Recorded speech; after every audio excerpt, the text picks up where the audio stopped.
ଯେତେବେଳେ ଭଗବାନ ପାଖରେ ଭଲ ପାଇବା ଆସିବ, ଭଗବାନ ସର୍ବଶକ୍ତିମାନ ବୋଲି ଯେତେବେଳେ ଜାଣିବେ, ସେଥିଲାଗି ଭଗବାନ ଗୋଟିଏ ପଦରେ ଅର୍ଜୁନକୁ ବୁଝେଇ ଦେଇଥାନ୍ତେ।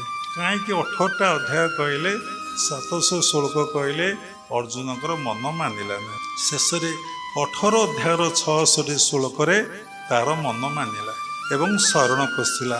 ଅହଂ ତ୍ୱଂ ସର୍ବ ପାପେଭ୍ୟ ମୋକ୍ଷୟିଷ୍ୟାମି ମା ଶୁଚ।